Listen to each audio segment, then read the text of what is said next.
샘터 가족 여러분, 안녕하십니까? 샘터지기 김덕현 목사입니다.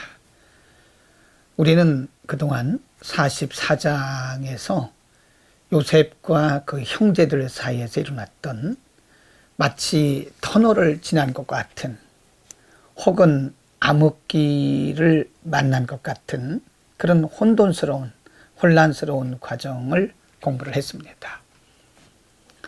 그것은 하나님께서 우리 인생을 인도해 가시는 과정 가운데 때로는 우리가 이해할 수 없는 그런 과정도 있다는 사실을 말씀해 주신 거고요. 오늘은 창세기 45장 1절에서 15절 말씀인데요. 오늘 본문에서는 이제 드디어 요셉이 형제들 앞에서 자신의 정체를 드러냅니다. 3절에 보면 요셉이 그 형들에게 이르되 나는 요셉이라. 내 아버지께서 아직 살아 계시나이까?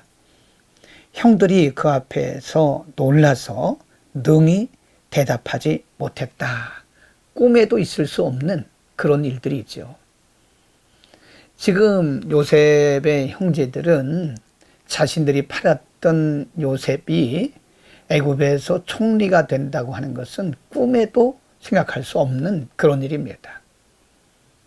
그러니 요셉이 자기를 정체를 드러내면서 나는 당신들의 동생이라고, 요셉이라고 말했을 때 얼마나 놀랐을까요?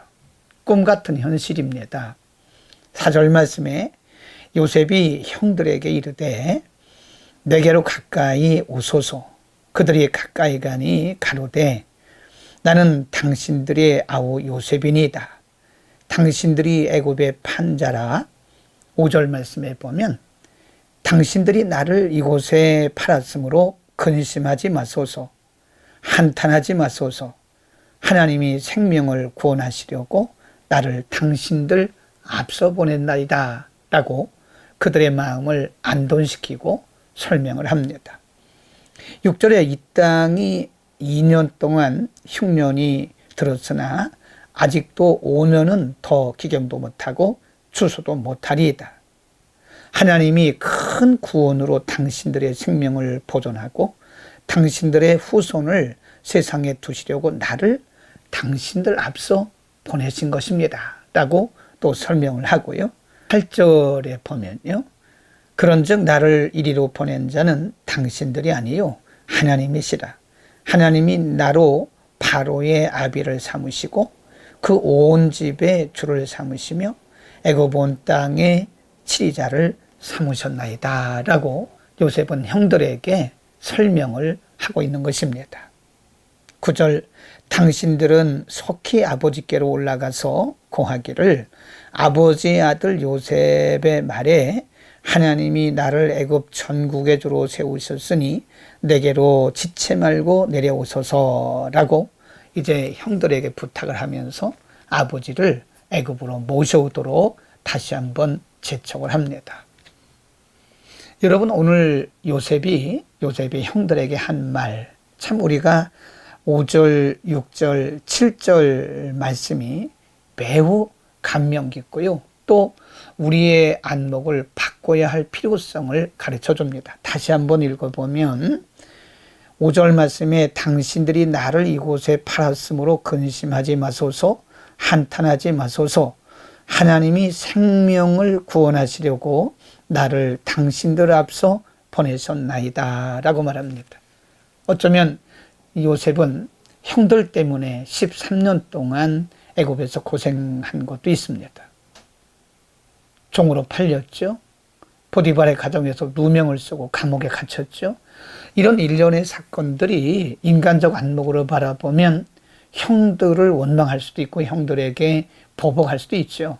그러나 요셉은 하나님의 안목으로 바라보면서 형들이 나를 팔았지만 형들이 판 것이 아니라 이리로 나를 보내신 자는 하나님이다. 그래서 요셉은 형들을 오히려 위로하고 형들의 마음을 안돈시킨 것입니다.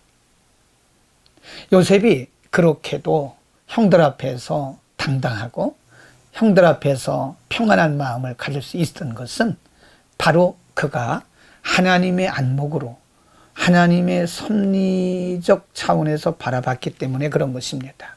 여러분, 우리는 이 세상을 살아나가노라면 요셉과 같은 그런 일을 만날 수도 있습니다.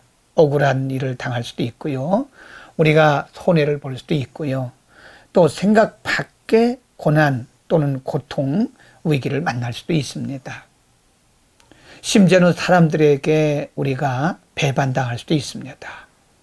그러나 그런 일련의 모든 사건들이 결코 우연이 아니라 인간적인 안목으로 바라볼 때는 우리를 괴롭히는 것이요, 우리를 억울하게 한 사건들이지만, 그러나 이 모든 것들이 우연이 아니라 하나님께서, 앞서가신 하나님께서 모든 일들을 합력해서 그분의 일을 이루신다는 사실을 우리는 믿고, 범사에 하나님이 우리 인생보다 앞서가시면서 하나님이 모든 일들을 통해서 우리에게 유익하게 하신다는 사실을 우리는 믿어야 됩니다. 그러므로 오늘 우리가 경험하고 오늘 만나고 있는 일들이 때로는 헛된 일처럼 보일지 모르지만 결코 헛된 일이 아닙니다. 하나님께서 우리를 통해서 일하시려고 지금도 계속해서 우리 가운데서 역사하고 계시면서 하나님께서 계획하신 일들을 이뤄가고 계시는 것입니다. 하나님은 분명히 우리보다 앞서가시고요, 우리 인생에 대한 전체적 계획을 갖고 계십니다. 우리가 늘 강조하지만 한 과정을 가지고 우리 인생 전체를 평가하거나 하나의 과정을 가지고 우리 인생 전체를 결론내서는 안 됩니다. 우리 인생은 아직도 끝나지 않았습니다. 지금도 하나님의 은혜 가운데서, 하나님의 섭리 가운데서, 하나님의 계획 가운데서 실수 없이 신실하신 하나님이 지금도 우리 인생을 이끌고 계시는 것입니다. 앞서가신 하나님을 우리는 믿음으로 바라보시기를 바랍니다. 믿음으로 바라보면 모든 것이 다 은혜고 모든 것이 다 하나님의 뜻이 있다고 여겨지고, 우리가 하나님의 안목으로 바라보면 비록 우리의 상황이, 우리의 현실이 우리 마음에 들지 않을지라도 우리는 원망하거나 낙심하지 않게 될 것입니다. 오히려 하나님의 은혜로 여기고 감사하게 될 것입니다. 앞서가신 하나님 바라보면서 오늘도 승리하는 하루가 되기를 축복합니다. 기도하겠습니다. 거룩하신 아버지, 언제나 앞서가신 우리 아버지, 요셉이 지나온 날들을 바라보면 인간적으로 힘들고 괴롭고 억울했던 일들이지만, 그러나 그런 모든 일련의 과정들이 하나님이 앞서가시면서 진행하신 일임을 오늘 우리에게 가르쳐 주셨습니다. 증명해 주셨습니다. 언제나 앞서가신 하나님을 바라보며 현재 우리가 만나고 있는 일들이 결코 우연이 아니라, 때로는 결코 그것이 헛된 일이 아니라 하나님의 거룩하신 일을 이루어가는 과정에 있음을 믿고 하나님을 신뢰하면서 모든 일들을 하나님의 관점으로 바라볼 수 있도록 믿음의 용기를 더하여 주옵소서. 예수 그리스도의 이름으로 기도드립니다. 아멘.